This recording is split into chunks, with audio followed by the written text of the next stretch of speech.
Done. Okay. Today the purpose is to take time to. Typically, we're going so fast, and the training and the competition come up so fast that we miss a lot of details in training. What happens at the competitions? What are you supposed to eat? Where you're supposed to sign up? All these things, and it kind of just like we help each other as it's going. But I want to kind of like plug those holes now, so it makes it easier to not miss those details through the cracks, and you can get through the competition easier. The whole thing, like USC Track and Field Masters, we are building the team, and especially I want to build the team for this coming up summer for the outdoor, since they're here in Ohio for the first time.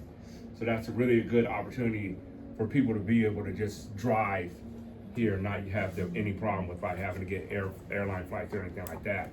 So I want to have a big team and then win it. So while we have this opportunity to get more athletes, we are building them up from when we started. But one thing is when you're recruiting people, to get people to do USC Track and Field, it's like as soon as people turn, I'd say 25, but let's just say 30. A lot of people just like mail it in early. They start working out. As soon as you get in your 30s, you start seeing people from that you went to high school, and you just go, oh my God, I can't even believe it's them. People still think they can do shit up until about 28, and that's kind of like when they last attempt to do things. Like, remember Jalen? Yeah. Okay. So he was what, 28, right? Yeah. So he was, brought out his spikes, and he's like, I haven't done this for 10 years. And then he puked 3 times on the way home. So I would say 28 is kind of like the last ditch effort where people are like, yeah, I haven't done this in a minute, but let me try it.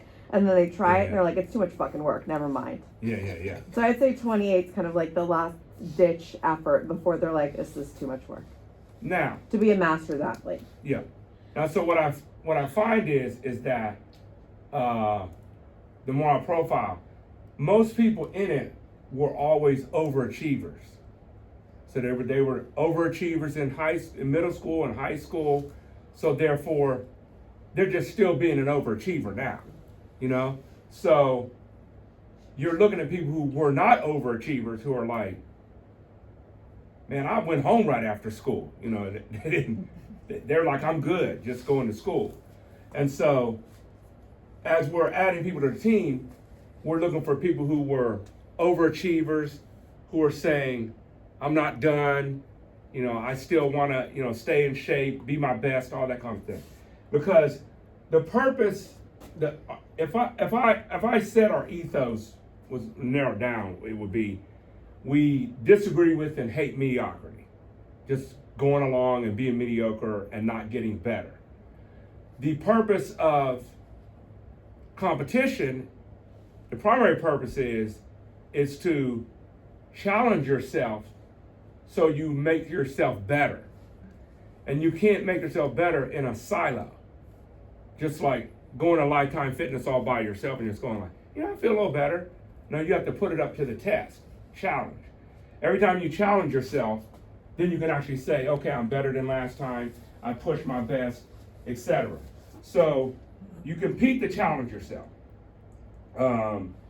And you can't be your best if you're not challenged in competition. It's as old as the parable of the talents. Like, if you have 1 talent, 3 talents, or 5 talents, God didn't judge the person on how many talents they had. He judged them on what did you do with the talent that I gave you. So most people, as a majority, they just want to be the same or less than the people around them. So they have a feeling of like a moral stance that like, hey, I'm not trying to stick out. I'm not trying to be better than anybody. I'm not committing the sin of excellence and beating anyone, which really is just an out to be lazy. 100%. Yeah. Out to be lazy. So that's not God-given to not be your best. So I think the purpose in life is to just be your best all the way to the end. So first I want to kind of review the season. So I sent the schedule out, whatever, and it typically goes like this. We always want to get in a 1 or 2 meets before the nationals, because that's how you get yourself ready and you can like make adjustments and all that kind of stuff.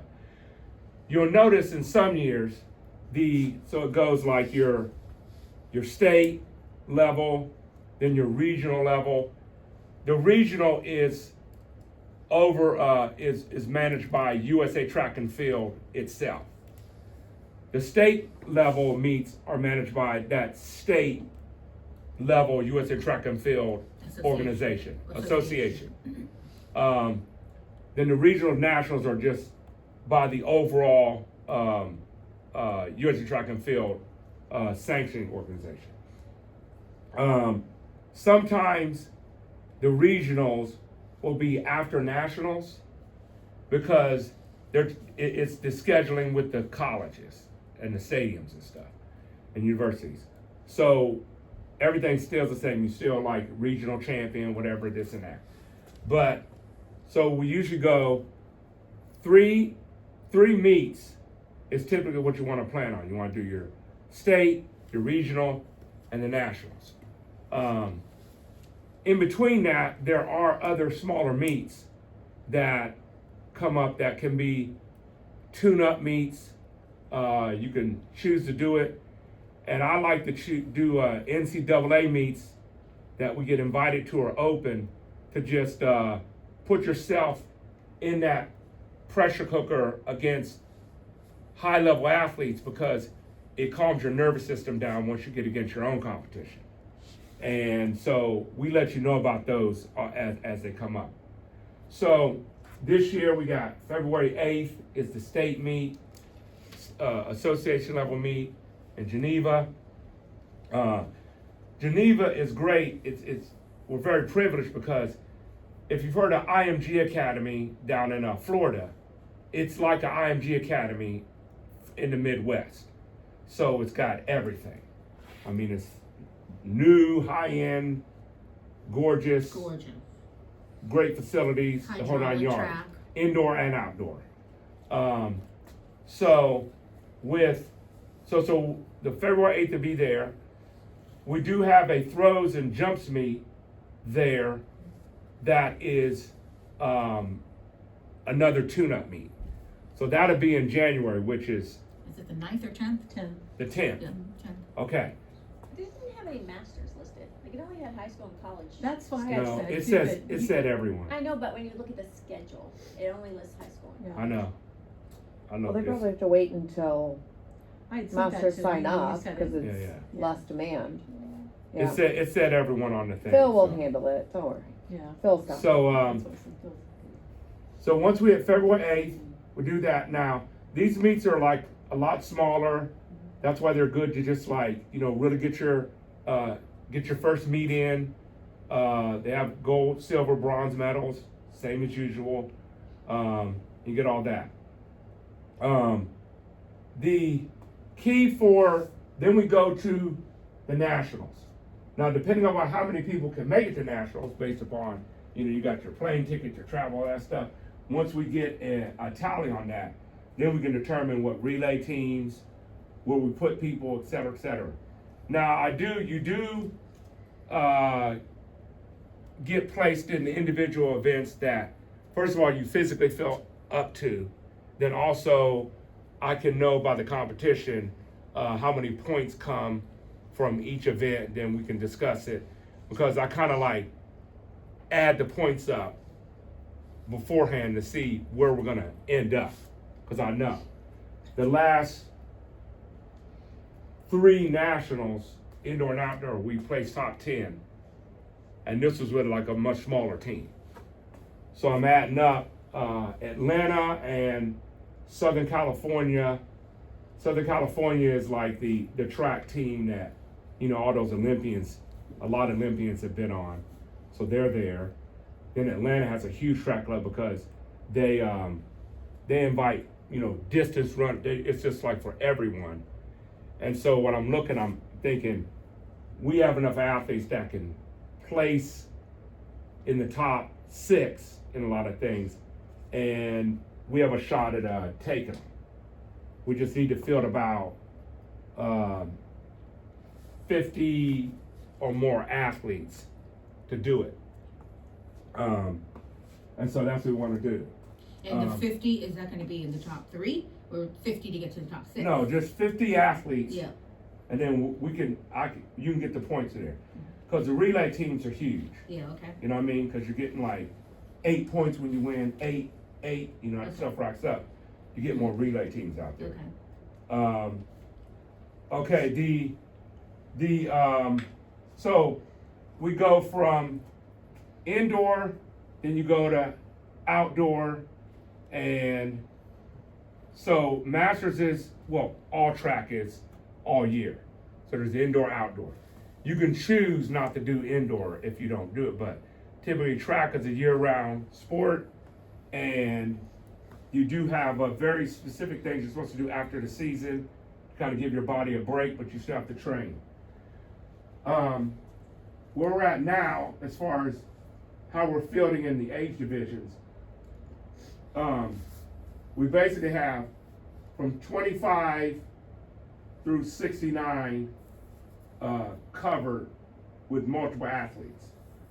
So we have, right now we have 2 for 25 to 29, 4 for 30 to 34, 2 for 35 to 39, 3 for 40 to 44, 3 for 45 to 49, 3 50 54, 3 55 to 59, 4 for 60 to 64, 2 for 65 to 69, and about 5 others that, or 5 to 10 others affiliated that they just show up on an email to me, and I got to figure out how to contact them, because U.S. Track and Field just, when people sign up, when people affiliate, they don't necessarily send their information with it. So they're all around the country. And we're getting a better mix, like we have like these are all guys, guy and a girl, guy and a girl down there, couple guys, couple girls, guy, 2 girls. So we're getting a mix of more guys in it now, so that's good. So we can add those relay teams. So this is, I'm gonna be making like a form of recruiting flyers. I'm gonna ask you guys like to, you know, anybody that you know that can fit in these, say we wanna add to this by the time we get to outdoors. So we want them to be able to start training, you know, in April. So we want to be able to have a tally and say, okay, now we know how many we're going to take to the nationals for outdoor. So I'll update you guys on that. Okay, on the relay teams, indoor 4x2, 4x4, outdoor 4x1, 4x4. Okay, so we have so I want to field as many of those teams as possible for both the things. Now, the thing about it, you've heard it in sports, the saying, the best ability is availability. Okay, so now, if I say I'm going to do something, you can mark me down. A lot of people are like that. Some people aren't. Could be legitimate reasons, not legitimate reasons. That's why we have to have an over amount. Yeah. So what we figured out at my, when I had my huge studio gym, and we're doing like 1,000 clients a week. And 45 sessions a week. Yeah. Then that's before we shifted just primarily doing manufacturing of the products.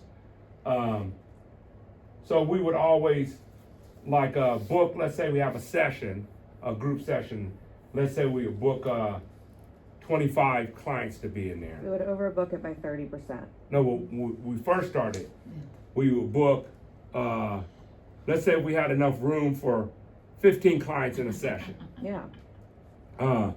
So we would book the 15 clients and then it would say on the platform that's full. Yeah. And then 5 or 7 show up. So we're like, what the, what, I thought.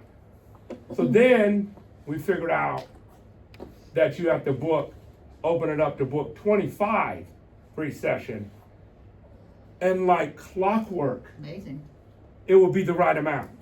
We did it based on the attrition of how many people just like give up and quit. Yeah. And so Melinda and I literally did all the math, All the and then math. we had this like attrition Excel spreadsheet that I had to go back to like my high school math for. And it was based on the fact that we discovered that 30% of people were such losers that they couldn't make it past 2 weeks. Yeah. So they would pay for like 12 or 18 weeks of Yeesh. packages. They would come to 2 weeks and then quit. And so we would literally do like a linear regression. I did a linear regression model on the fact that they would give up after 2 weeks after paying for 18 weeks. Yep. And then another 30% of people would give up after 6 weeks. Yep.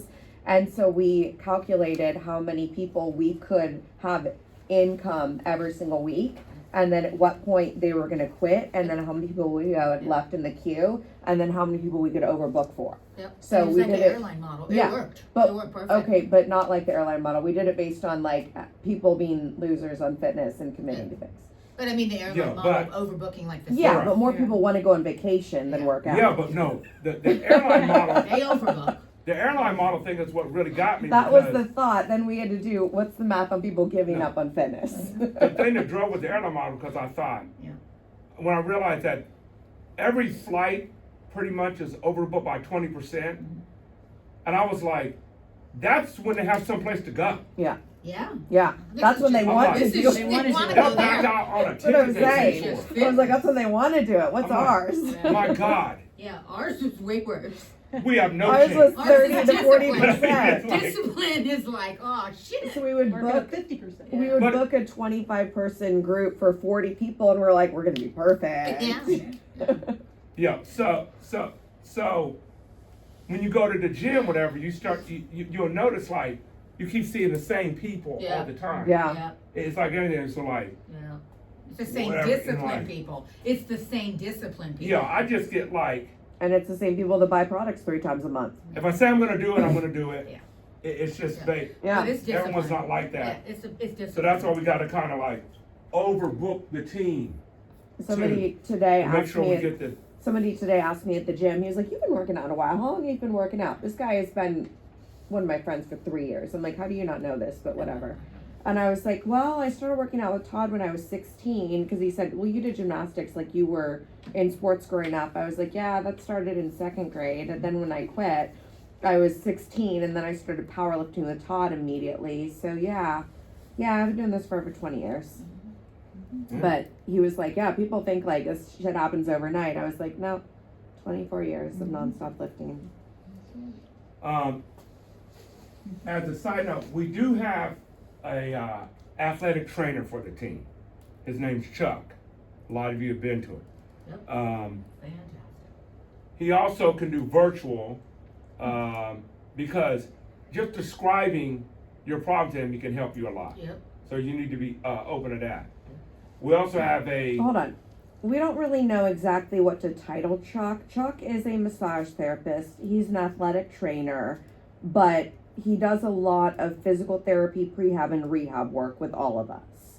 And so just to kind of flesh out and explain what he can do virtual, he's been getting into over the past couple of years. He was our athletic trainer and program director at D1 and was designing all of the programs for all the athletes there. And then he started getting into massage therapy and trigger point and myofascial release and muscle activation and all that kind of stuff when his son was playing for the New York Giants. Well, when his son was playing for Penn State and then maybe New York Giants.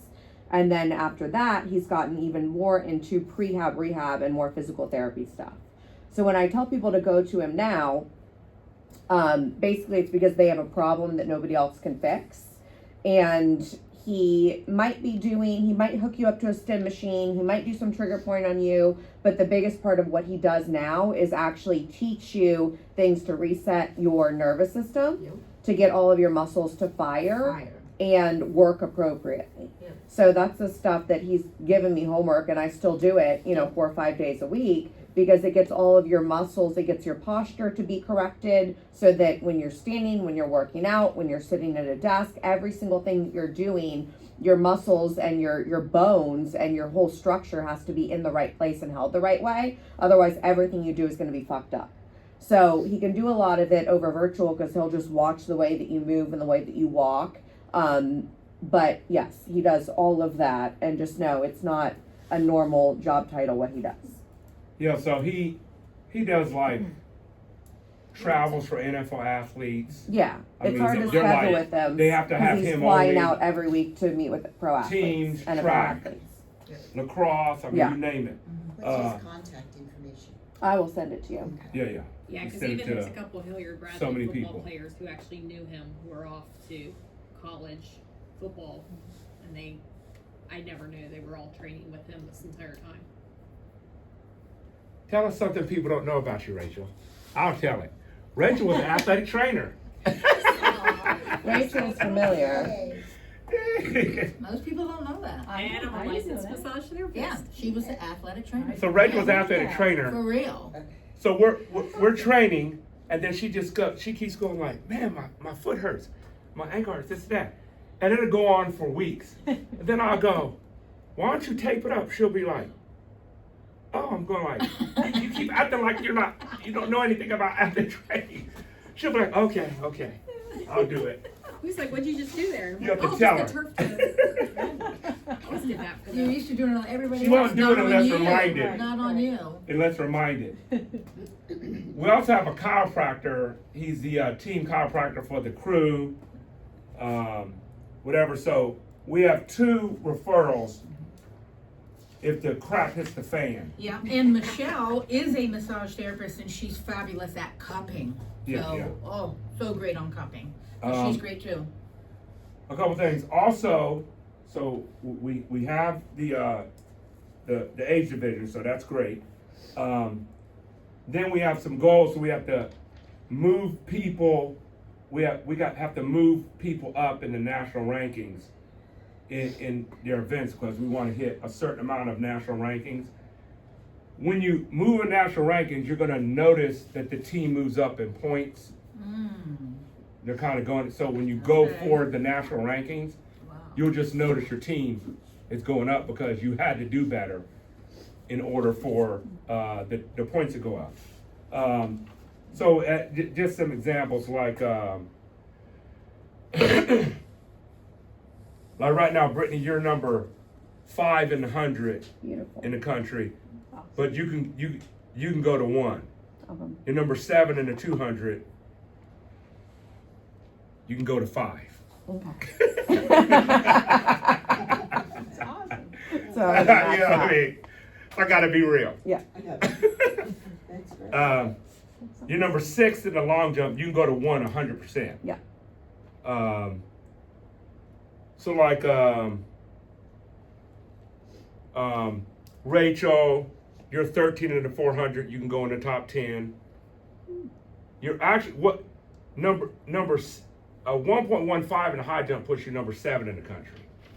So that's a new thing now that you can go up in. We'll shoot for top 10. You're 13 in shot put. You can go up in the top 10.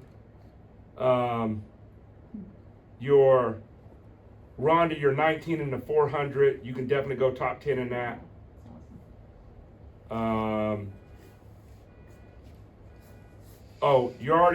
Rhonda, you're top 8 in the high jump and the long jump at 3.37. So you already are there. You can move up more. Isn't she number one in the weighted throw? In the nation? Rhonda, both you and Rhonda can both go top 10 in the discus. So we have 2 there. Mm. Gretchen is 9 in the 3,000 meter and 5 in the 5,000 meter. Oh, wow. So see, that helps.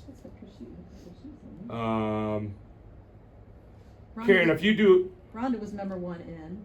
Karen, if you do 11, I talk in structure and order. He's starting with Karen. your most improvement items. Karen, if you do a top 3 in the 60, you'll go to top 5. You can go top 25 400, top 5 high jump Oh. with the 1.1. Wow. You're 18 in that right now.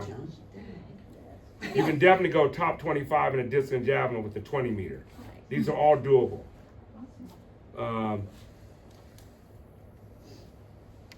Mike can definitely go top 25. If he goes 9 meter shot put, 30 meter hammer. He can go top 12 weighted throw with 11 meters. He's 22 now. Now like Max, Evandro, George, this new guy Reagan, who's in the 30-year-old. Just by your times, you all can go to like top 3, like immediately. Beautiful. Beautiful. Beautiful. No pressure. Yeah. Just be awesome. Yeah, in multiple things. Yeah, then Rachel, you're 6 in the discus. You can go number 1 in that. Mm-hmm. You're 5 in javelin, 4 in weighted throw. Wow. Rhonda's number 2 in hammer. Wow. So you can move up in that for sure to number 1. Rhonda's number 1 in the weighted throw Wow. by 1.5 meters. So she's Jeez. Secure. no one can touch her. Ooh. Number 1 in the pentathlon. Melinda, you're number 10 in javelin, 8 in triple jump. You can move up in that. Rhonda, also, you need 426 more points to get that All-American in the pentathlon. Wow. Wow. Then we have our relay teams. I can go top 10 in triple jump, 60 meter, long jump. So if we all just focus on these moving up, it's gonna move the team up. Okay, now, so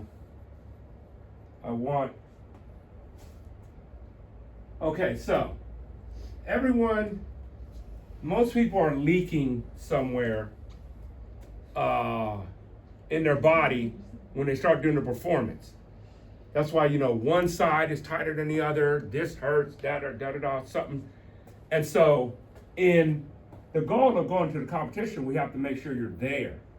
So you gotta make sure that you're not just training and keep, denying that leak.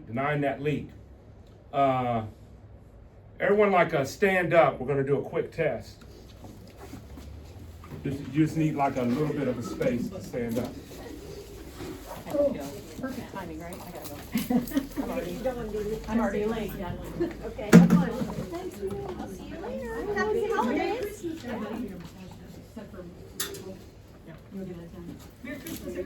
Merry Christmas.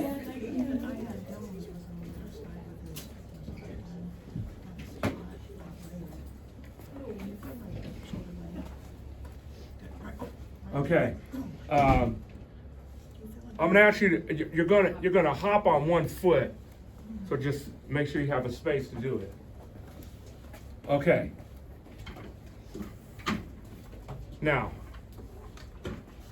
you're doing as best you can. Usually you can throw this in my doorway. Oh, okay. That's okay. Yeah. Just have to make sure they can end back in it. Thank you. Thank you.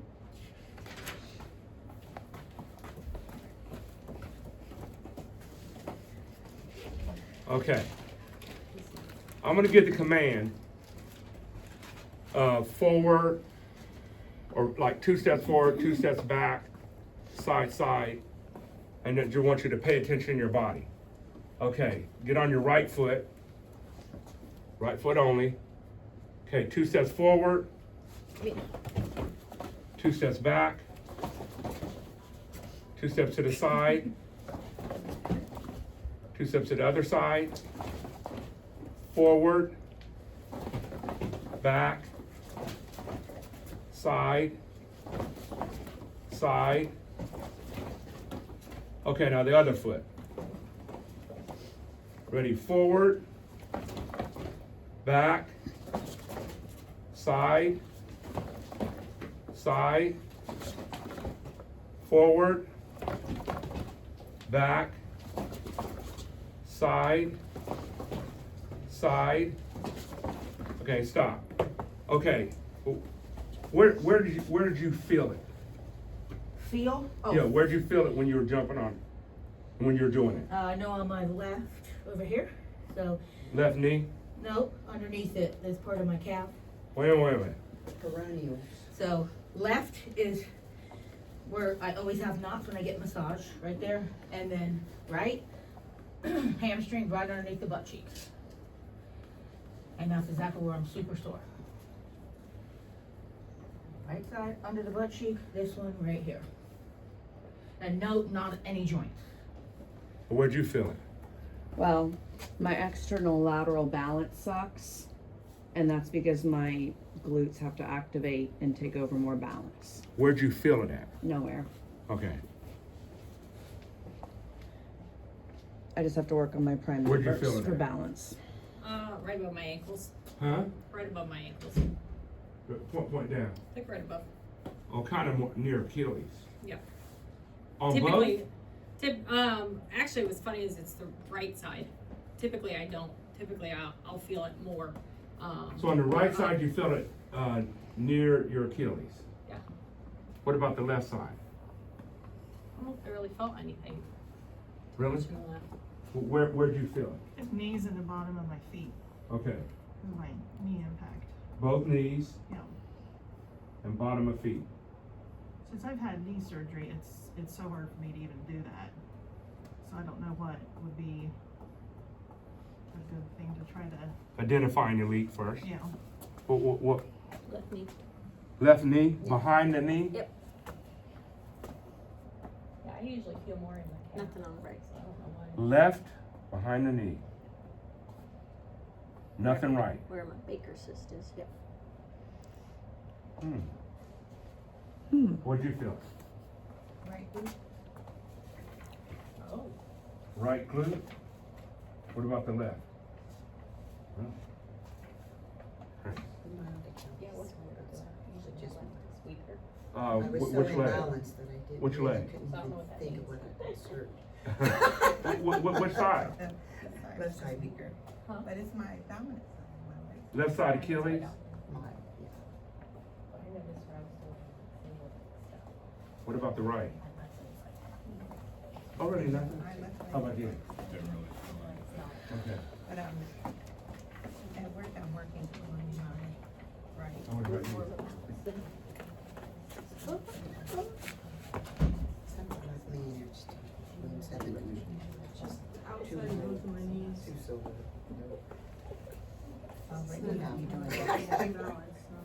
funny if I write I'm just like, That's still- Then again, the balance would be better. Even the second time. Yeah, that, same for me. Yeah, 'cause it's, The foam floor with like big foam pads on your shoes was supposed to. Yeah, that's true. When you injured yourself or you strained yourself, where has it been at? What, Like, if you're going all out, where do you feel it? I have strained this part of my quad and I think every hamstring. Multiple I've times. also pulled something in my left groin before. In your left groin? yeah, Yeah, mine's like usually right my there. ham. That haven't done that since high school though. Yeah. And you'll feel your hamstring. Unless Yeah, they when it stretch gets my quads, cold. then my quads. Yeah. When I'm lifting I regularly, learned that the hard way. they stay in one piece. pretty much hurt Well, which hamstring? Have you always pulled the same hamstring? I never pulled my hamstring until that day. Okay. That's awesome. Cannot say that anymore. All the men done that though, pretty much. I did it, and I didn't realize it until it still hurt 3 months later. Every guy has pulled their. I was like, fuck, I think I pulled it. My friend never even came back. They said that was typical though. Never came Oh, that's right. Men's race, Yeah. females race, more men will start their curve and immediately walk off the race for Yep. 400. About won a race. It was. Remember that In summer? California, literally, they're We were all of a sudden they're watching just like because we were this warming off, up at and the I'm like, what are they curve, doing? and one would walk off. They Yep. kept walking off every single race, and I was like, holy crap. They said men are less likely to hydrate themselves. Okay, Or listen. okay, so, I think that's. so that shows you where you felt in your body's giving a clue to where the leak is at. Okay? And so then that lets you know what you have to really prep and be careful of, because if an injury happens, it's going to come through that leak. For everyone, even like what I with Evandro, that he didn't pull it before. What happened was he hadn't sprinted in a while, and so that glute wasn't firing. Okay. So when that glute wasn't firing, he comes down hard, and that glute didn't fire one time, then boom, starts to feel it. Okay. So we're dealing with that. Okay, so with so in this first time, I'm gonna explain fast twitch versus slow twitch, the differences. Are we done with the testing? Yeah. So you can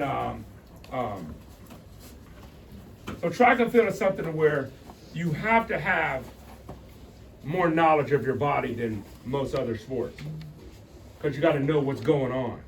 You can't just do it. You have to be conscious while you're doing it. When track and field it's a force sport. So pretty much all of it's forced until you get to the 3,000 meters and the 5,000 meters. You know, all that. If you're, so if you'll notice, I noticed something that the decathletes, they pretty much don't train at all for the 10th event, which is the distance run. And they still run way faster time than most people. The reason I do it is because the other 9 events require speed and force and velocity, and if they train for that distance, it will reduce their speed and their explosiveness in the other things. Which shows you could take a fast person and they'll do better at an endurance event than an endurance person will do at a fast event. So for example, But how do you know if you can even like run a mile? huh? I know some people who can't run a mile, but they're like fast as shit on like a short, like a slow run, or a fast like a 60-meter person. I don't want to run a mile. I'm not going to win at it. What are you asking? Right. But if I'm they're doing fast. the I don't want to do a decathlon, mile. You don't run the mile or You do, but whatever. it doesn't matter, your points. Doesn't matter. Tell her Okay, the your Bo points are coming Jackson the other story. way. They're doing 800. Tell her the Bo Jackson story. Well, like they're not doing like 100 meters and 60 meters. They're still doing 400s and Oh, that kind okay. of stuff. Okay. Yeah, we're just saying you get close to that event. So Wait, tell her how Bo Jackson was killing it at everything and then hated running the mile. And he Yeah. didn't run it. so Okay, well that was the story. but no, Well, I was just wondering for the decathlon. it's not so much about we're talking about if you're running close to it. If you're running 400, you can run a mile. Yeah. Okay. Okay. About the 5K, because that's really. If you're running a 200, you can run a 400. What they do is like this happens common. Like there'll be people that run 100 and 200 fast. They never run the 400. Then they'll get put in the 400, and they do great because they're fast. So the idea is if you're running 22 miles an hour at your top speed, I can get you to slow down to 20 meters, 20 miles an hour. Okay. If you're running 19 miles an hour at your top speed, it's hard to get you to cruise at 20 because you're going to go down. So the faster you are, it's better to be fast than it is to be slow. So too many people focus on, and we're not talking about 3,000, 5,000 meters, you're going into aerobics now. We're talking about when you're getting around these faster sprints and stuff. So basically it's like, you have to look at it like this, fast twitch and slow twitch. Slow twitches on a car be wear and tear. So you're gonna drive it and drive it and drive it slow. It's gonna rack miles up. And the end result of that is it's gonna need a new engine, because it's gonna rack up miles. So it's not gonna be hard miles, but it's gonna be going all the time. You're gonna go to a new engine. That's why, like Karen's husband, he did Ironmans and all that stuff, and his knees are shot, all that stuff. He can't do it. He wants a pole vault for us now. Oh, cool. Oh, But- nice. That's Oh, cool. But you do that. But sprinting is more like a Ferrari or sports car. You garage it. You don't drive around all the time. When you do, it explodes, and you got to put maintenance on it. So as long as you have Every maintenance, time you do it, it's 10,000. people Every say time you do it, it's 10,000. people say they're sitting on their 1985. They're sitting on a 1985 Ferrari. They still have a lot of value on it because it's going. How many miles is it going like? 20,000. Because you don't drive that around. No. So one is maintenance driven. One is you're going to need a new engine. So on that, if you think about a distance runner, they're basically all heart and lungs. Like, to be the best at distance, you just want to be carrying heart and lungs, pretty much nothing else. Because it takes muscles, body mass needs oxygen. So by reducing the body mass, you reduce the amount of oxygen that it has to put out, so you can just keep going and going and going and going and going. Now, to be explosive, you need muscle power. Well, muscles need oxygen, so it's not going to want to keep going so long. So, and this is sprint, throws, jumps, all these are explosive. And that's pretty much what track and field is, most of the events. You're at, and this is proven by energy systems, from 0 to 10 seconds, your body's using ATP. It's using no oxygen, nothing. It's converting any triphosphate, and that's what you're using to go. From 10 seconds to 2 minutes, you're not really using oxygen yet. That's why you get so much burn. So people think if you're running, like you're running a 400 or whatever, you think, I gotta get my wind up. No, your lactic acid stops you. It wasn't your lungs really. You feel it's your lungs. No, it was lactic acid was going whoa, whoa, whoa, whoa, whoa, whoa, whoa.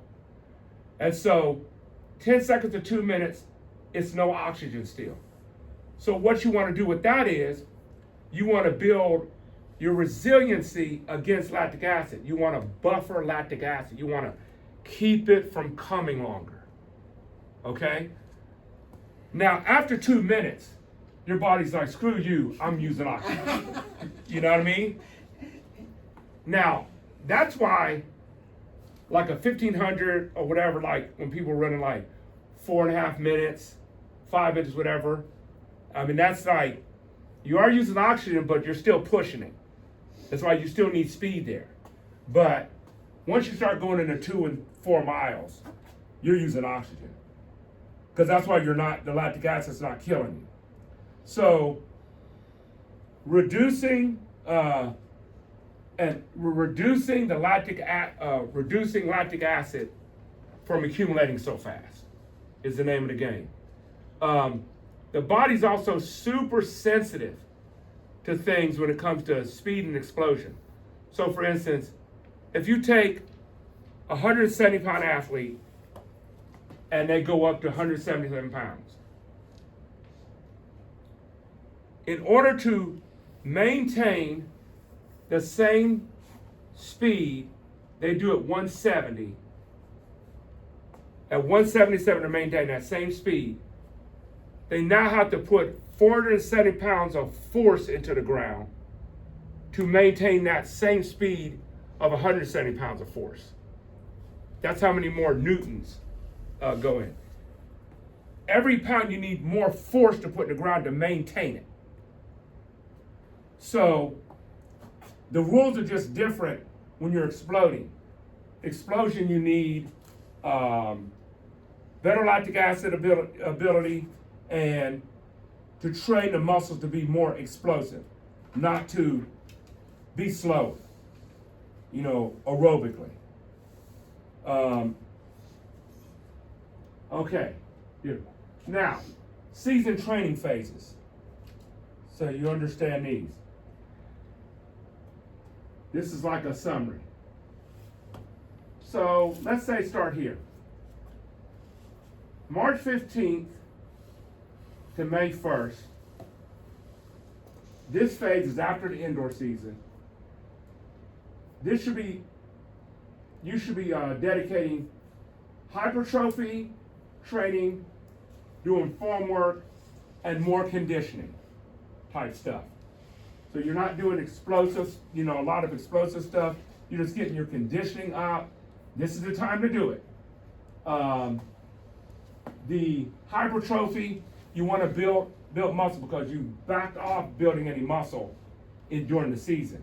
You want to add muscle. That means your reps are in a higher rep range. You're doing more eccentric part because the eccentric part of the motion is what builds the muscles. So from March 15th to May 1st. Then when you get to May 1st to June 1st, now you want to start going into doing your hills, doing some tempo, but the right kind of tempo, not distance tempo. Neurological training, so you're sprinting, but you're focusing on the neurology, like getting your body back to neurologically processing how you're sprinting. You're doing a lot of floating training, stuff like that. Your jump and throws, you're focusing on the approach, javelin approaches, long jump approaches, just your wind up on your hammer. You're getting all that stuff down during this period. Then June 2nd to July 1st, you're going to your speed work, over distance with full recovery, throws, jumps. You're starting to jump, all that stuff, but you get full recovery. Because once again, on these muscles, it does no good to try to get faster or more explosive when the muscle's worn out. It doesn't need oxygen. So you want to go bang hard and then recover. Then bang hard. You're training it to explode as fast as possible. Here, when you're doing some of this tempo and this stuff, here you can actually have short rest periods, so you train the muscle to have more speed endurance. And then July and August are the competition season, and it kind of correlates, like September 1st to October 15th, hypertrophy. 15th to December, you're doing this stuff. December 15th to January 12th, you start going to your speed or over distance, throws and jumps. And then January 22nd to March 14th is the season. So when you're dealing with explosive stuff, you don't need as much as you don't need as much as that. You need quality. So once you get, when you're getting right here, in this part where you're approaching the season, you want to do more concentric and isometric work in the gym, so it doesn't make you sore for your training. So the eccentric part, coming down, it's like you get sore. So that's why you'll notice, like, let's say on, you'll see people doing cleans, whatever, they come up here and they just drop it because they don't want to do the eccentric part, and stuff like that. Eccentric is here when you start after the season. So what's the, how you just said that, then they drop it. Why are they doing that one piece of the exercise and not the full thing? You said it won't make you sore. Well, what is it gonna make you do? Explosive. You're doing bang, this You're part. getting the pull. So it's just training the nervous system, the brain, and the muscles just to explode. To You're explode. only doing But the don't pull. grow and don't develop. No, don't get sore, Don't so get you sore. can't perform. Don't waste energy on something that's not an explosive pull. Right, Okay. right. So it's just training explosiveness. Okay. Then, also another thing is on your weight training, like on the app and what I said, it's okay to do your weight training after your track workout, because it actually can serve as an excellent warm up, because your body stimulated, then go do the weights. So that way you can really do 2 days a week on your sprints and stuff. You can just do 2 days. You can say, I'm gonna track, I'm gonna lift weights, track, lift weights, and you're done for that. Same with the throws. You can do your throws and lift weights. Like any slow training detrains speed. It detrains it. So it's starting to tell you like, oh, well, let's get this slow muscle. So you have to be really cautious not to do slow twitch activity. Right. Because you're detraining your fast twitch muscles if you make those Right. moves.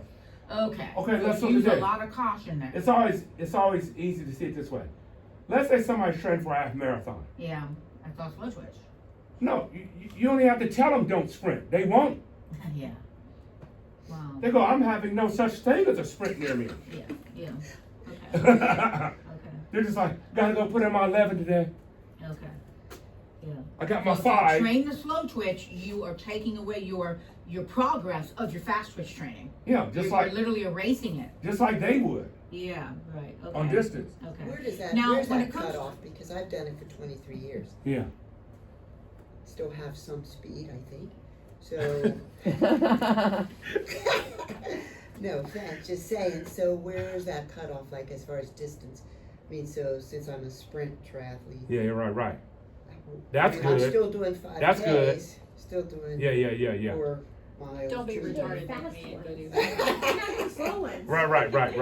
But where's that cut off? Todd? When you say Like, cut off on the amount of like, distance, as far as doing slow stuff, fast, versus like marathons or half Ironman. Like That's- some of us do I would say- longer distance, well, but then do our yeah, shorter what's stuff. a sprint triathlon's like? That's a I'm mile gonna do run? a 5K What's that? run, 5K. 3 miles. 3 I thought miles. there was even shorter one you were doing. The super sprint.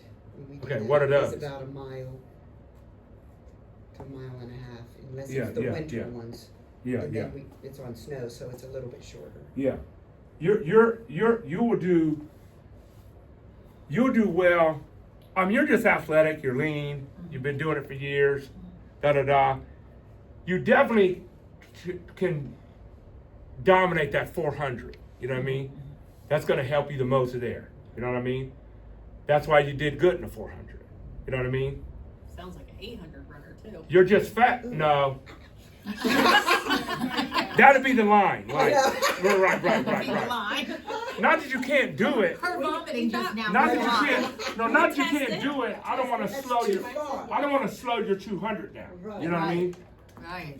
So I would say you're an anomaly. You know what I mean?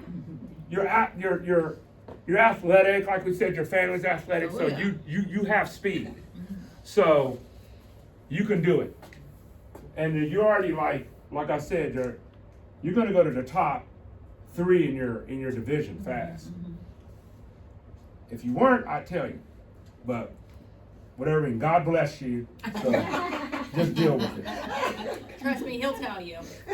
I offered to run a mile and then he shut that dream down. You offered to do several sprinting things and I shut Spoiled it your down. hopes and Yeah. dreams. I told her she'd never sprint. I know, remember that? I was like, you ain't Yep. gonna sprint. Day You're one. done. He told you all kinds of shit But then too. she's good. Oh yeah, I did. So how would that be? Because I know normally when I'm at the gym lifting, I'll either do my arms or legs and I'll go hop to like a half mile on the treadmill afterwards. But I also, I turn it up as fast as the treadmill goes normally. Yeah. So like, Anomalies. Just like a Anomalies. sprint. Speaking of anomalies. That's really fast. So you're How much getting it done. long distance should they not be doing to? Yeah, but not if you're running sprint 100, sprints? you're doing that in the It's only a few fastest- minutes. The fastest the treadmill will let me do it is, I think like 12. 12 to 14 miles an hour. Yeah, yeah. That's about what ours is. Yeah, that's what we sprint on. Yeah. What were you saying? I was just, She's trying to figure out. Everyone's What they're asking, asking. because Like, so how much- some of us are retarded and go run a half marathon. like, how or far should a they not be quarter running? Like, or she something, probably but- shouldn't be running like 8 miles at a Oh, time okay. during her No, no, no. training. to- Ideally, Good idea, that's a good. is that what you mean? Like, yeah. Ideally, see, this is Key this podcast, so I have to go further than that. right. this is like it goes against conventional thinking. The conventional thinking is you need to, if you're going to run faster 200, run a bunch of 200s, run 300s, go over, then you'll be in shape for it. And this has been going on, whatever, you want to run a mile faster, run 2 miles. Blah, blah, blah, blah, blah. It's actually for speed purposes. Let's say you're training for the 400. Running 3 150s with short rest, you're not running tired. Where your body's, it's not even running fast anymore. You're just like, that's not training the fast twitch. You want to go, bang, bang, bang, faster, faster, faster. Then, okay, stop. Okay, barely recover. Okay, do the fast twitch again, faster again. Keep training your fast twitch at high speed. Now, So you're saying the 3 150s are gonna do much more benefit for your lactic acid buffering than training 550s or 3 400s to get good at the 400, because the energy system, bottom line, the energy system is what you're really training for to get better at the lactic acid buffering. And the 150s will make you better at that, 3 of those, where you can actually recuperate and go hard, recuperate, go hard, recuperate, versus exhausted, more exhausted and even more exhausted on 3 400. now. So is that what you're saying? It's more Yeah, about yeah. the controlling the lactic acid. Now. This over distance, Yeah. that's why it's just a short time. Let's say you're running a 400. You can run a 450. Okay. A 200, you run a 250. But that's just 1 month of that. You're not doing it all the time. Okay.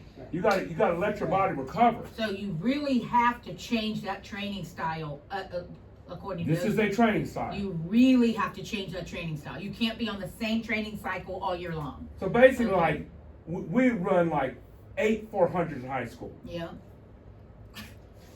This is crazy. I know, it's nuts. Absolutely. I could have been way faster. I still went to states in it. Yeah.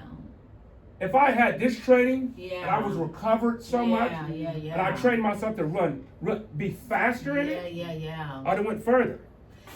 So, So in reality, the recovery, the nervous system, number 1, recovery, number 2.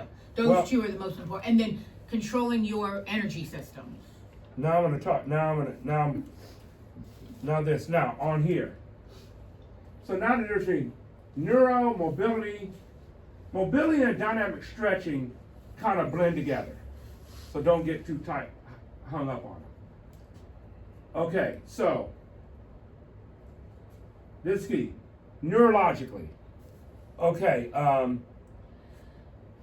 the neurological part is like breathing, mindful motion, and the scientific technique you're doing. So neurological is your breathing and getting the nervous system to be aligned and calm down. So for instance, I notice like when I do like I'm on my back and I'm doing like I was doing a groin stretch, but then I switched it to laying your back. So put your body and feet together. Bottom of my feet. Your bottom, like that. Okay, this is typically, you're stretching your groin. So I'd be like, okay, here, now put your feet up. Yeah. Okay. Then out here, out there. Okay. Now you're gonna go, like that. Okay, you feel that in your hip flexors? Yeah, geez. Yeah. Okay. Now hold them there. Okay. When I put my foot in this position, and then don't move your foot. It hurts.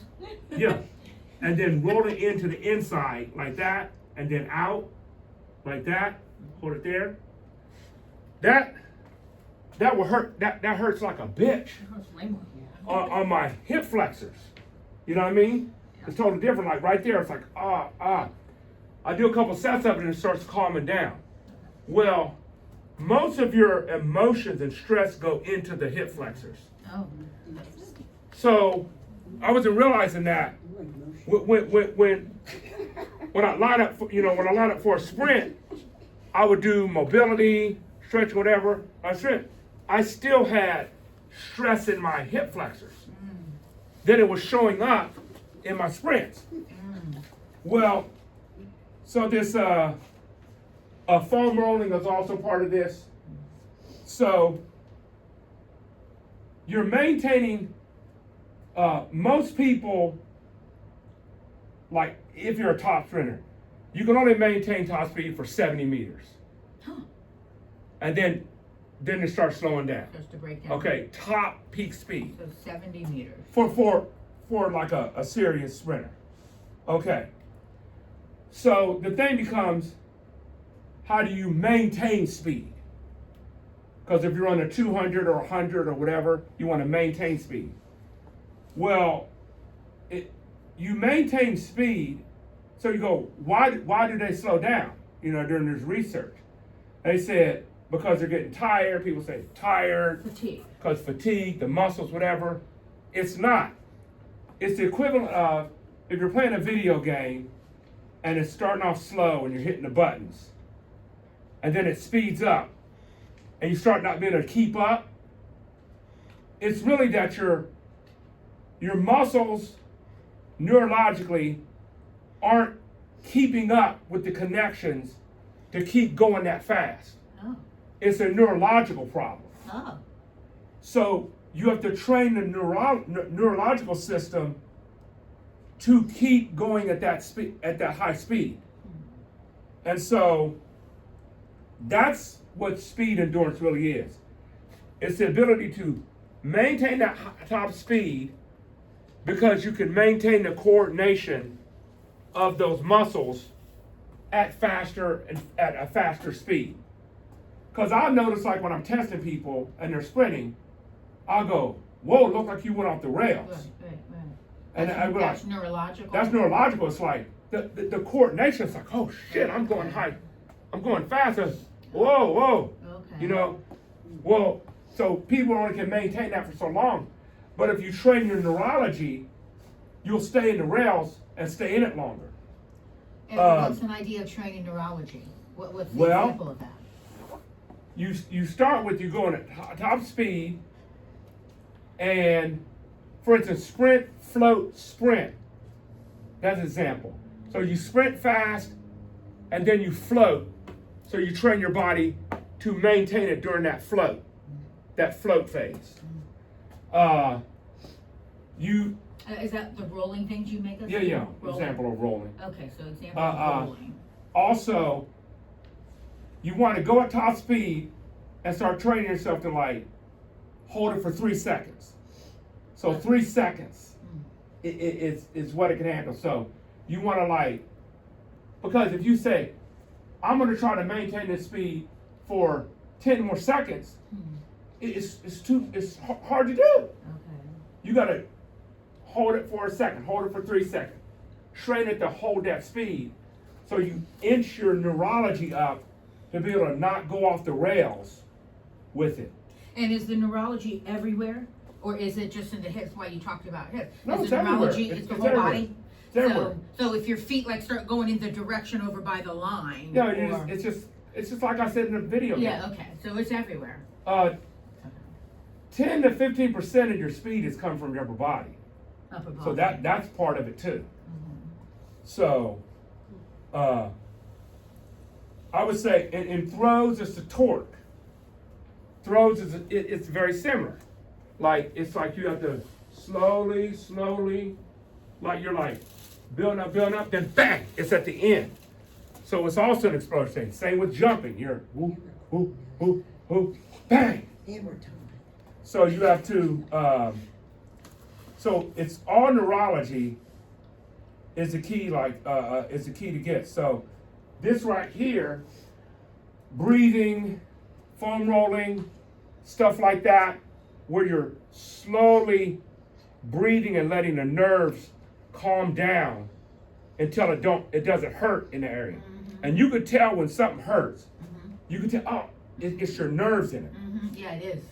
But as long as you do that whole warm up before practice, it makes Yeah. it all go away. I would say most injuries are highly tied to that nervous Nerves. system wasn't The prepared. nerves. Yeah. You know? It wasn't on board. It It wasn't online. Yeah. Now, a couple times that I've run fast for me in the long jump, and then you've asked me, what'd you do? I'm like, I don't know. And it was, I've told you, I'm like, I went too fast to even know what I actually just did just now. So that is neurology too. I was going at a speed, and I wasn't even in touch what I did in the Yeah, every long time jump your part, speed increases, like on something like long jump, and then I don't even know what your I brain did. has to catch up with it. So when you feel like you can't even repeat back what you did, the neurology wasn't on board. Now when you feel like you're in the zone, it's because it's all clicking. And the neurology's working for you, Yeah. and everything's on your side. Now Okay. notice this. The bottom of the feet are huge neurology. Really? Oh yeah. So like your big toe drives the glute activation the most. That's why you have to use those balls to release everything so your toe can grip. Yeah, so the bottom of your feet have all those nerves. Whoa. So like, Why do you think people work on your feet and they'll Yeah. push pressure points on every single part of your feet? Yeah. I did all Leads that up to done every with part mine. of your body. every part of your body. Neurology has to do with the bottoms of those feet. That's So why. remember all summer we saw all those track athletes with no socks or shoes on out at the track. So they're wanting their feet to touch the So- track barefoot. Throwing, sprinting, jumping, it's all Start your feet. way around. You improve that bottom feet, you'll do great. Multitasking. Okay. No, I haven't gotten any of that. now- I'm just putting a lot of The shit real on right great. now. Get up here and Talk about groin issue.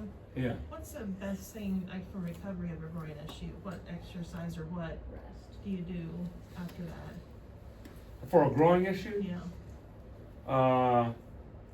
you got to work on your abs. That's first. That's first. I mean, I was on a stationary bike and I have, ever since I've been doing that, every time I get on, it's just as painful. Yeah. And that. It's never the injury you're pointing at. When you say growing, what is not doing its work that the growing's taking it over? Yeah. See what I mean? Right. So it's probably your abs. Yeah. For You me, know, on it's that. I every time. realize that, but like when you get that injury though, what do you do to recover? I just told you, abs. Oh, yeah. Work, so Jody, you he's work saying the abs work to make the groin muscles better. around it. So give your groin to rest. Yeah, And then yeah. what you do is say, okay, these are the supporting problems. And so these, I'm gonna work on the muscles around it, give your groin to rest while you're strengthening everything else. So then when you go back at your groin, you now have Okay. support. I like my left hamstring will feel really tight. I was like, what am I doing? What am I doing? So I would think like, I'm do some hamstring. No, I go straight to glute exercise. Then it calms down Because the glute wasn't firing. because the glute is going. the hamstring going like, oh my God, I'm doing so much work because Because this isn't working. you're not working. Yeah, and then So the then groin was doing too much work because the abs weren't working. Yeah. Yeah. Okay. Abs So are for sure connected to that groin. So Todd, you said foam roller, breathing, or neurological, what other movements or okay. exercises are for So- neurology? Neurology. The key on it is, it's like, it's more like it's more yoga-ish. Yeah, okay. You know what I mean?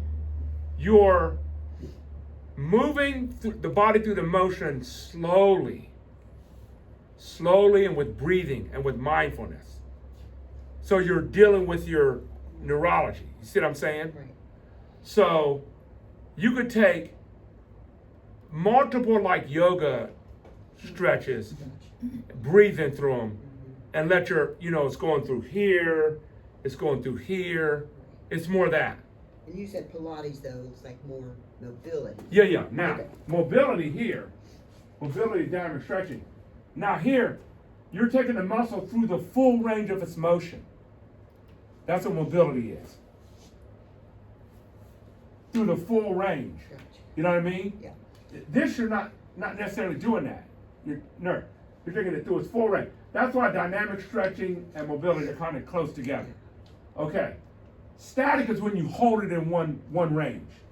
That's why that does no good for a track athlete. Yeah. For the most part. Okay. Now a couple things on diet. Competition day training. Okay. Your liver holds 100 to 120 grams of glycogen, carbohydrates, and it runs through it either overnight when you're not eating, or a couple hours of extremely intense training, like really hard training, not just going and doing a workout. Okay. A lot of people, I notice, will say, I didn't eat much and I performed better, doing my event or whatever. I do that. I'm not eating much, then I do good. Well, that's because when the body just focuses on, if you have a meal on your stomach and then you're performing, your body now has to digest the meal, buffer lactic acid, Ooh, too many things. get oxygen to the body, and then it's just making it harder. So on competition day, the best thing to do is, it has more to do with the day before. So the day before, if you eat, you figure out a really good meal to eat the day before competition, like later in the evening. Then when you wake up and your glycogen is low or depleted, now at the competition you want to feed it exactly as needed. So the whole day you're like, eat, used it, eat, used it. So when you come to the event, you just put it in and used it. That's why, eating gummies and all that kind of stuff, it's the fastest kind of carbohydrate to go through you. What you don't want is, you don't want to say, you ate a big breakfast, because you say, I got to carb up for the meat. Then you come to the meat, and then you're doing that. Now you have an over amount of carbs in. And too much work going on. You wanna- digestion. Now your body has to try to digest it and get it to your muscles instead of you carb loaded the day before and it's in the muscles. Right. And so see the difference? Feed the carbs as needed because you're depleted at the beginning of the day. From the night of sleeping, you've depleted the liver. Yeah, right. And then so if you put in that honey or whatever, those fast carbs, they're so quick and they're already broken down. They're a chain that's already broken down. It goes back to the liver, just go into the muscles too, or just straight to the liver. It goes into the muscles. Muscles and the liver. But it's just enough of those grams that go in and get used, Yeah. in and get used. So you've heard about it. People, you Yeah, know, yeah, yeah. people, you know, they use gels, energy bars, Yeah. Honey, Yeah. Gummies, that kind of stuff. Yeah. But you just have to understand the science of it is, it's because The they glycogen's started been depleted. Yeah, the glycogen's been depleted. And so it's not eating a whole bunch of it, you know, you eat like enough of it. Even like a carb mouthwash, like if you like get some glycogen drink and like do it like mouthwash and spit it out. Oh. All these things, just get some in, get some in, get some in. Get some energy bar in, get some gummies in, get some in. Cause people will come and they'll have like pasta and nuts, and I was going like, that's a bunch of fat. That's too much. And Fat that slows requires down a your longer digestion fat time. slows down your digestion. So you Yeah, don't it's want gonna to slow load your up on digestion. that. You need Yeah. fast carbs. What's your take on ergogenically using caffeine? Because we'll load like 75 Yeah, minutes ahead of time. You're good. For our, is that about Yeah, the yeah, that's same for good. this? Yeah, Okay, thank you. Yeah. Now, like I said, when you start going over 60 minutes and stuff, you know, rules change. Like you got to eat. Yeah, completely. You know. I think some people have done triathlons just so they can eat. It'd be like real heavy people doing triathlons going like, that's an oxymoron. There's videos where they're like on the bike and there's a pizza box. You know it. Vomit. You know Can you it. imagine? What's vomit? Protein is per your lean body mass. So you might know it, but like, it's not, if you weigh 150 pounds is not 1 gram per your body weight. It's like, if you're 150 and your lean body mass is 110, it's 110. So you're not eating Your protein weight. for your fat content and your bones. And then rehydration, the biggest key on rehydration is the sodium. Yep. Because the sodium is what gets the water and all the nutrients into the body. All the You want to electrical. make sure it's sodium. As far as in diet, fatty fish and berries, those are really good for the nervous system.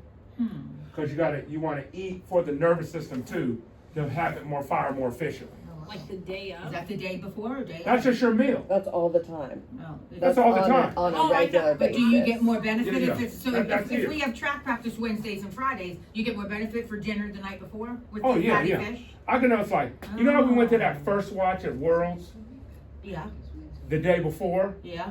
I was like, oh man, I'm feeling this from the day before. Oh, got you. Then on the day of, just had like that Starbucks drink, Yep, had a little bit of that, and that's it. and had some little bit of carbs, Yeah. little bit of carbs, Just a little bit. whatever. Yeah. So that day before, I would have like fatty fish or whatever, Okay, okay. like at dinner, or whatever. Yeah, yeah, okay. But not competition day, because I can No, not It's not competition. It's not imagine necessary fish day. Yeah. at the Okay. The fort. day before is impacting Salmon. competition day. Grilled salmon right before you start. The day before is impacting competition day.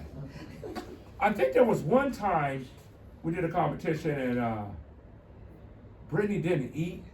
That was her powerlifting meet. She did She eat a didn't do lot. something the day before No, that she messed ate her up. plenty. She didn't eat during the. I had to make nothing. weight, so I was doing a dry fast, Yep. and then I ate pasta and chicken, and I was so fucking full. I was burping it up as I was trying to fall asleep, and then I woke up and ate like muffins that I made, like oatmeal banana muffins that I made with maple syrup on it, and that still wasn't enough. And then I had to start eating candy during the meet. And it still And wasn't my enough. my singlet, my squat suit was too loose. Yeah. My fucking belt was too loose. We didn't bring a drill with us. Yeah. We already drilled a hole in it. It was a fucking mess. Yeah. And I was like, oh my god, I gotta squat 300 pounds and I can't. My fucking belt's too loose. All the glycogen Didn't was you, gone. didn't you actually vomit? No, what are you talking Oh, okay. about? No, she was gone. Okay. No. All right, When so would I vomit? During the meet? Maybe. Like while I'm deadlifting? okay, like, so I almost threw up. I want to- eating Greek yogurt after running. Okay, I have to leave in 400. 20 minutes. So I know. we're doing the part with me. to finish up with a couple demos, and that's it. Also, indoor, if it's freezing outside and you can't get near a track or something like that, always remember that the best things to do are on your throws and stuff is to do your form training. So train your form without throwing, or throw it against a wall. Like a ball. Yep. Trust me, I've Not through the It's wall. gotta be a That's your very throw. cement wall. Actually, 60? hammer throw, don't do that at Yeah, home. don't. 60 seconds of high knees and a uphill treadmill running for 10 to 50 seconds at a time. These are good, and then do abs in between it. So that's a good like indoor thing. Abs is for the groin. Okay. Okay, now, a couple things on speed training. So I need to see this, show you something.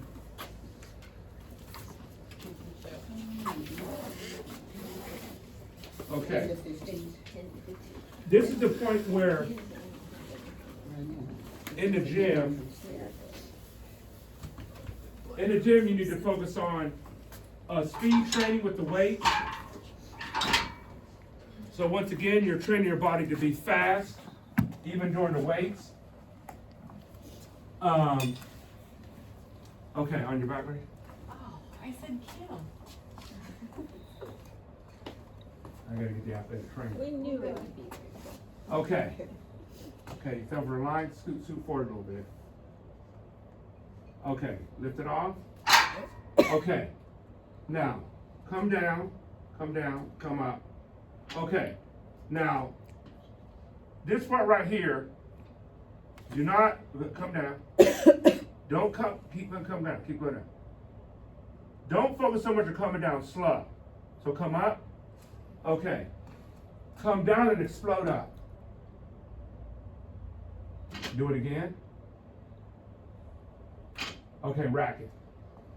Now, if she maxes at 120 pounds, it's best to do 70 to 80% of that 1 rep max and do them for lay back, do 2,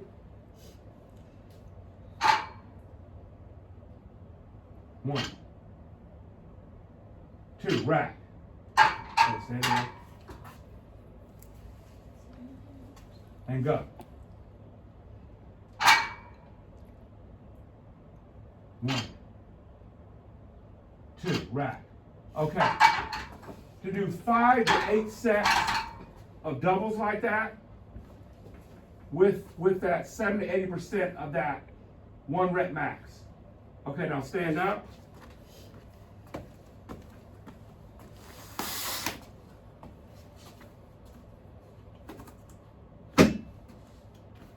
Okay. Now this is a key one for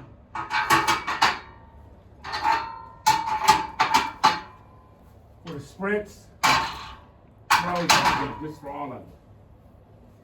Okay. Brittany, you get on there. Shopping for uniform. What am I doing? Okay. Now I want you to do the west side barbell rock back box squat. I'll show you. Okay. See the setback and then come up. Okay, rack it in. Now that's a box squat you'll see where you're supposed to sit back, rock back, and then come up. The problem is, You don't want to do No, not with that. Did you like sit and rock? Yeah, this is yeah, what yeah, you yeah. actually don't want to do for our training. right. Okay. I was trying to see what you, Yeah. Because That's what you your don't butt want to looked do. like. even though that's a big thing, almost conjugate training and all that kind of stuff, it's allowing momentum to help you get up, which has its place, but we're focusing We're on, sprinting, we're not powerlifting. we're focusing on building the glutes and making the glutes be the primary driver. So now do it and go straight Tap. down, pause, and tap. Yep.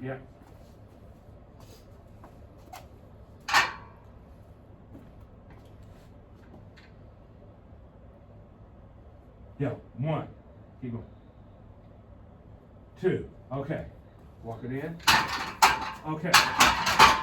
So you want to put it right about that, like at about parallel, slightly above it, because you don't need to go below parallel on a sprint because you're not going down that low.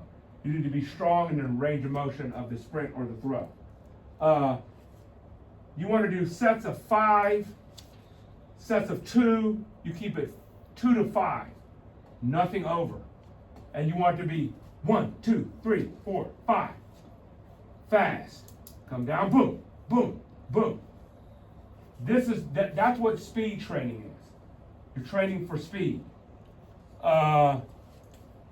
The other exercise. And that's the same, Okay. the 70-80%. Yeah, 70-80%. Okay. You have to take the calculator and do your percentages. There's no way around it because I'm not gonna tell each person you're going up and down on your ability too fast. Okay, sit here, put your leg off the edge.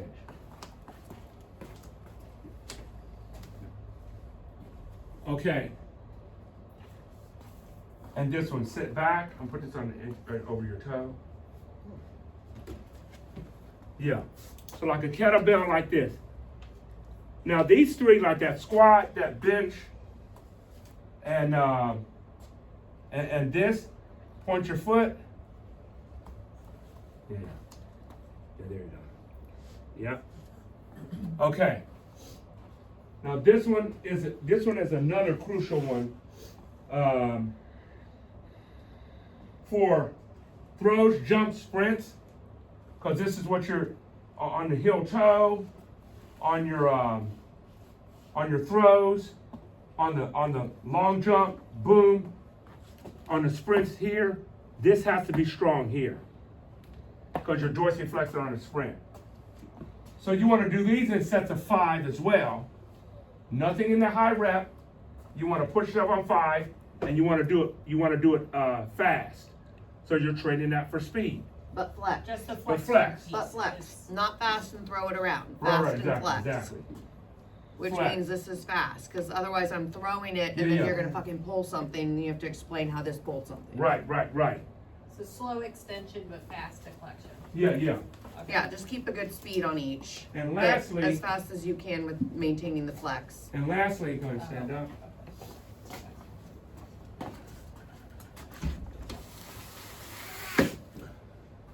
Okay.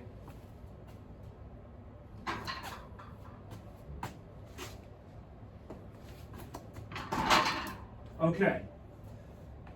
This one, we know about the cleans. The reason why cleans are such a big deal is because it's straight, like when you're down the starter block, this is such a boom. You know, you're coming up.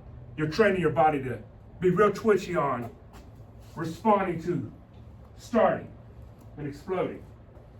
But these are important too. These are shown to be right up there in effectiveness with doing the whole thing, which is just up to here. Just fast and explosive. Hang, just that part. The first part of the clean. Now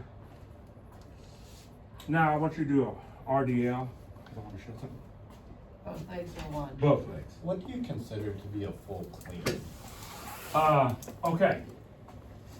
A full clean is it's from the ground, down, and then you come up. There's hang clean, That's there's full. power clean. You really don't need to do that one. We do, just this partial hang, or then just like up to here. Okay. You know what I mean? Yeah. That's not one. Okay. Now you're going to do both leg RDL.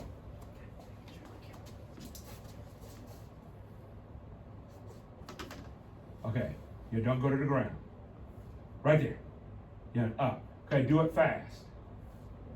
Boom. Boom. Boom. Boom. Boom, and down. Okay. Once again.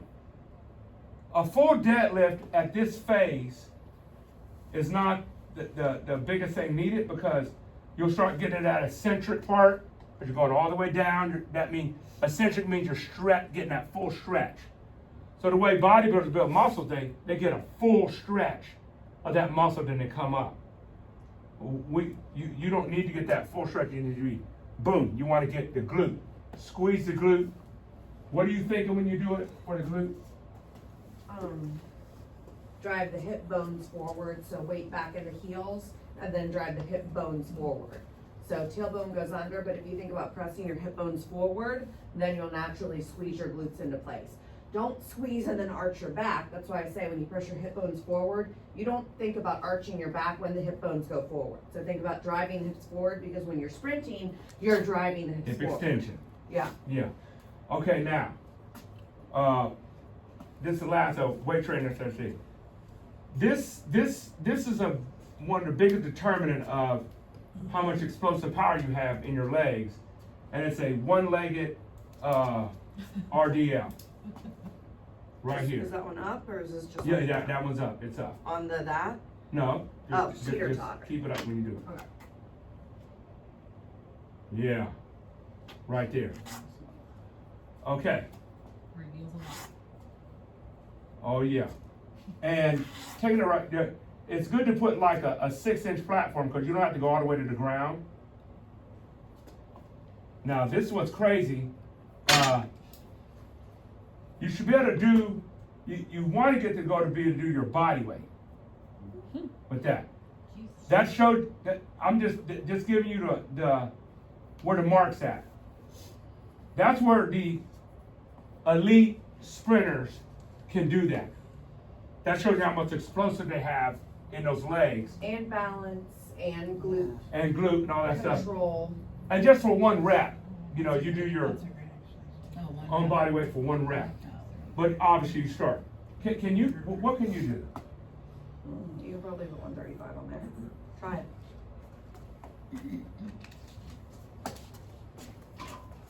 Yeah. 25 and a 10. They don't have to take shit off.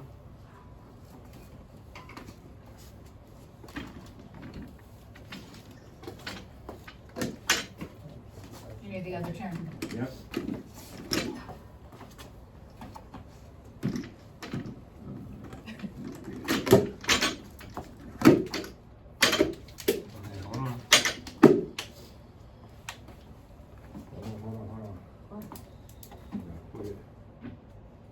I'll just pick it up and then just go down from there. Oh, you have to, Plus, you put probably the want weights to. underneath it. Isn't there another? Oh, there. Yeah, there it is.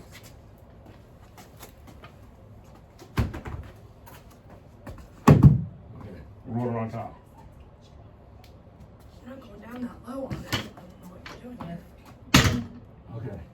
I'm still not going down that low. Right, that's fine. Okay. One leg.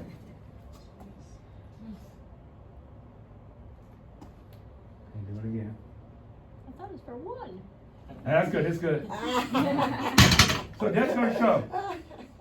So that's 135. Thank you. That's That's her weight. she's about 158. Shut up. 136.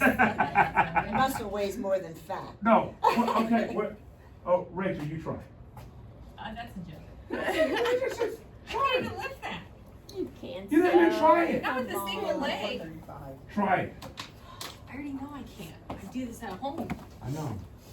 Oh my God. You Thanks could for high jump me. either. Jesus Christ. Just no, wait, pick it up first like a deadlift. Don't pick it up from that Pick it up like a position. deadlift. Pick it up, Yeah. stand like a With both your deadlift. feet. So pick it up and then stabilize and then teeter totter. Oh God. this I'll is get that hair ready. Careful.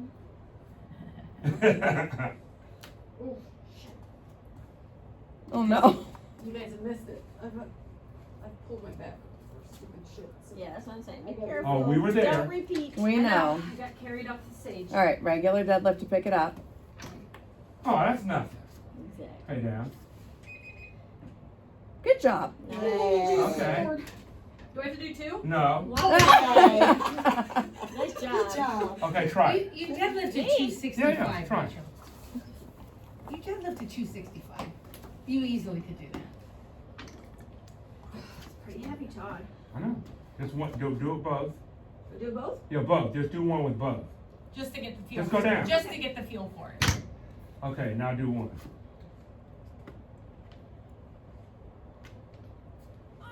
Okay, set it down.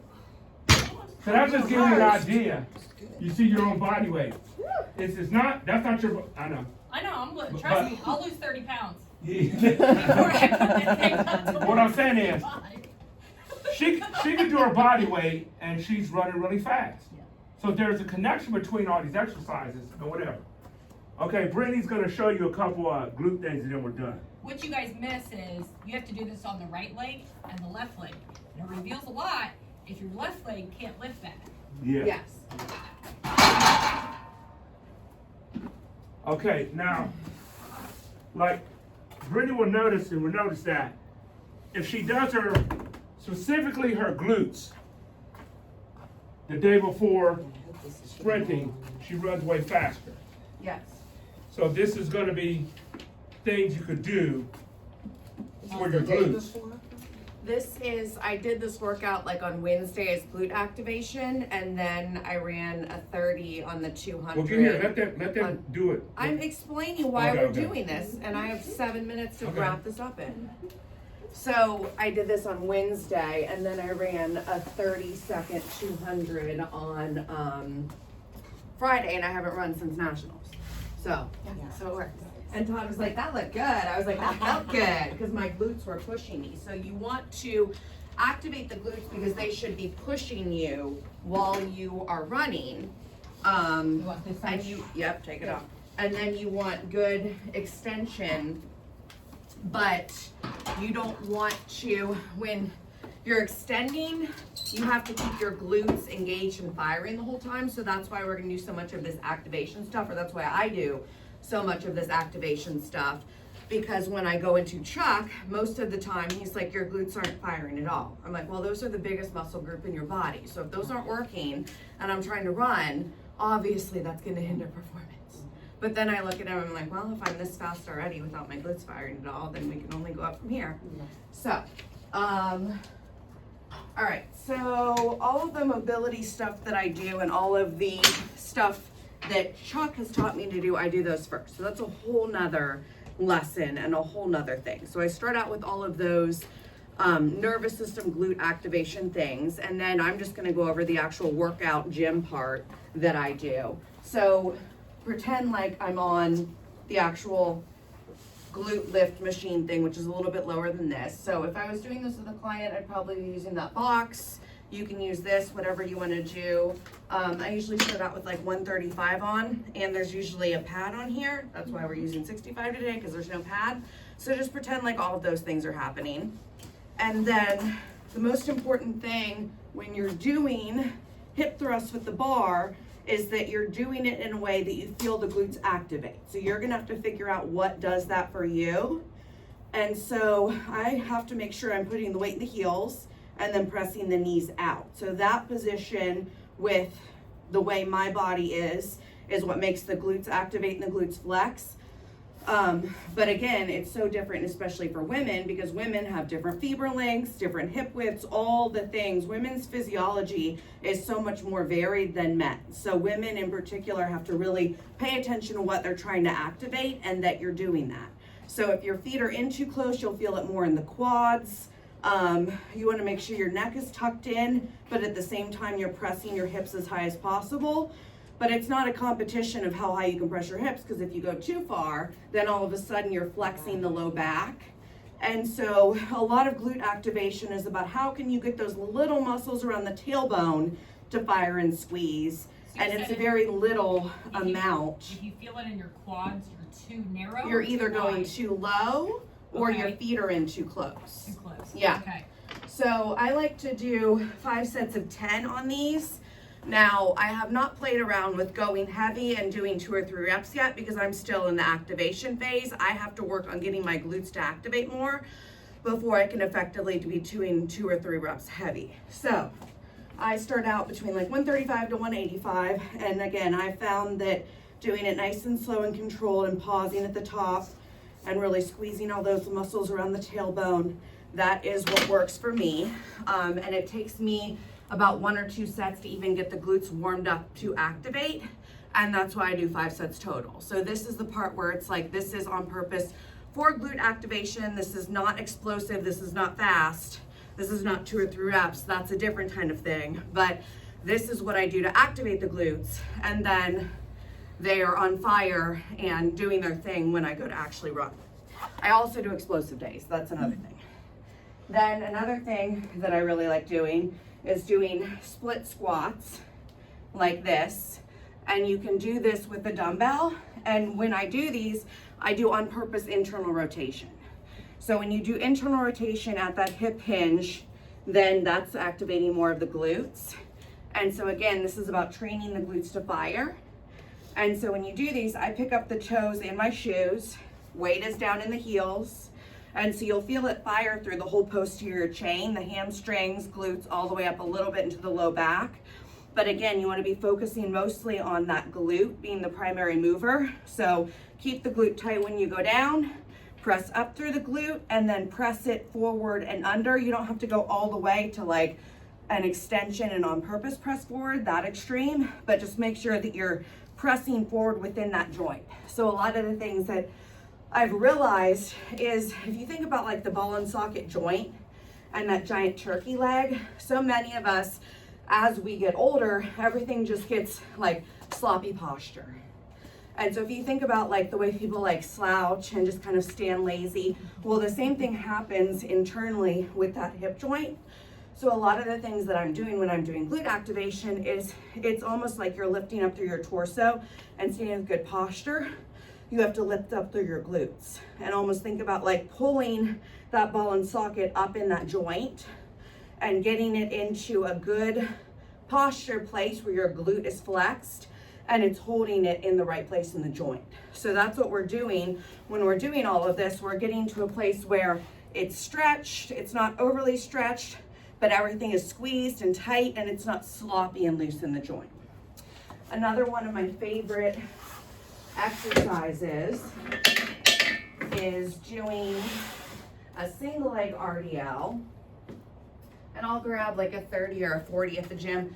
You don't want to go heavy on this because you want to focus on, again, getting that glute to fire. And if I go too heavy, then I notice there's more hamstring, too much hamstring use, too much leaning to counterbalance with the weight, and then I feel it too much in the low back. So I've discovered that in between like a 30 and a 40, that's where I feel it, in the glute that is. So what you want to do is hold on, same side, same leg. This is kind of the opposite. You're going to do a little bit of external rotation, and then we're going to keep the knee slightly bent, just enough so that you go down, feel a stretch in that glute area. You're going to feel a stretch in the hamstrings, but you want to get down till you feel the glute stretch, and then squeeze and tuck that glute in. So when you're doing this, go nice and light. Again, the glute is flexed the entire time. We're not getting loose and flying all over the place because it's really easy to go from point A to point B. That's not what we're doing here. So this is a lot of mind muscle connection. Down, feel that squeeze in the side of that glute, and then feel that glute tuck under. And I can do these with a super light weight and feel the glute twitch. And that's because it's almost like a wall sit. You're focusing on squeezing that glute so hard that it's working it and activating it, and you're not even doing a heavy weight. So I'll do 3 sets, 10 reps on each side, then the other side. So really focus on keeping that muscle engaged the whole way down and then the whole way back up. So that's a major one for glute activation. Then another one, and this is the order that I do things in. So heavier weights, getting everything activated and squeezed, split squats, get everything stretched out, single leg RDL, and then this is a really good one for glute activation and just make sure all those little muscles are firing. You're laying on the end of a bench, one leg is straight out, and then you're just gonna keep your foot flexed and lift up through that glute. So again, it's really easy to get in a competition of kicking your foot up and flexing your back and all of that. Also make sure the other leg is just hanging there like dead weight. Keep that as relaxed as possible. And again, just slow and controlled. Flex that glute at the top, 10 to 15 reps. 3 to 4 set of these and you'll feel it burn with literally no weight.